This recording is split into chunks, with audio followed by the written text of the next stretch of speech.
childhood, many people grow up with the same image: a beautiful garden, a tree in the middle, a bright red apple hanging from a branch. Adam reaches out, Eve takes a bite, and everything changes. But here's something surprising. The Bible never says it was an apple. In Genesis 2:16 to 17, God gives a clear command. You are free to eat from any tree in the garden, but you must not eat from the tree of the knowledge of good and evil. Notice something important. God never names the fruit. So if the fruit itself is not defined, then maybe the real story is not about what they ate, but why they ate it. This is where many people miss the deeper meaning. Because the fall of man was not just about eating something forbidden. It was about a shift in trust, authority, and obedience. And when you begin to look at it that way, the story becomes less about a fruit and more about the human heart. Before anything went wrong, there was complete freedom. God placed Adam in the garden and gave him access to everything except one thing. In Genesis 2:16 it says, "You are free to eat from any tree." This is important. The first environment God created for humanity was not restrictive, it was abundant. Adam was not surrounded by limitations, he was surrounded by provision. This shows us something about God's nature. God is not focused on what you cannot do. He is focused on what he has already given you. Yet, in the middle of all that freedom, there was one command. Not to restrict life, but to define relationship. Because obedience is not about control, it is about trust. The presence of that one tree created a choice. Would man trust God's word or trust his own judgment? And that choice is still present today. The enemy did not begin with force. He began with a question. In Genesis 3:1, the serpent says, "Did God really say?" This is subtle but powerful. He didn't deny God immediately. He questioned God's word. Because if you can make someone doubt truth, you don't need to force them into error. Then he goes further in Genesis 3:4-5. You will not certainly die. You will be like God, knowing good and evil. Now the temptation shifts. It's no longer about the fruit. It's about identity. The suggestion is this: you are missing something. There is more you could be. God is holding something back from you. This is where deception becomes dangerous, because it makes disobedience look like opportunity.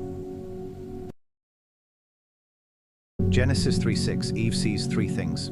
The fruit was good for food, pleasing to the eye, desirable for gaining wisdom. Then she ate. But notice this carefully. Nothing about those observations was sinful on its own. The problem was not the fruit. The problem was acting against God's command. This is the key truth. The first sin was not eating. It was disobedience. It was choosing personal judgment over God's instruction. And that changes how we understand sin today.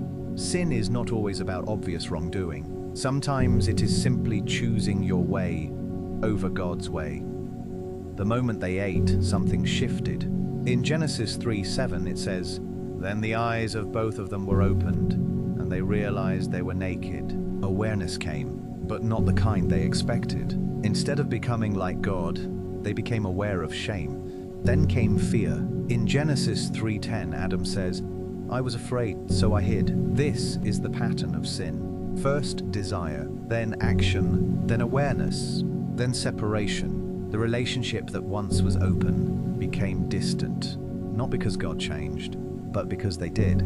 The tree was called the tree of the knowledge of good and evil. This is not random. It represents something deeper. It represents the choice to define good and evil independently from God. Before this moment, Adam and Eve lived in trust. They depended on God's definition of truth. After this moment, they began to define things for themselves. And that is the root of human struggle even today. When people move away from God's guidance, they begin to rely on personal understanding. And that often leads to confusion, conflict, and brokenness. This story is not just about the beginning of humanity. It is about the condition of the human heart. Every day, people face the same choice: trust God or trust themselves, follow truth or follow desire, obey or redefine what feels right. In Proverbs 3:5 it says, "Trust in the Lord with all your heart and lean not on your own understanding." That is the opposite of what happened in the garden. And it is also the way forward. Because the real issue was never the fruit.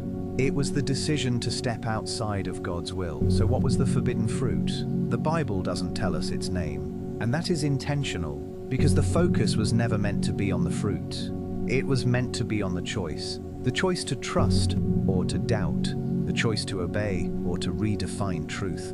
And that same choice still exists today, because in the end the question is not, what did Adam and Eve eat? The real question is, who are you listening to?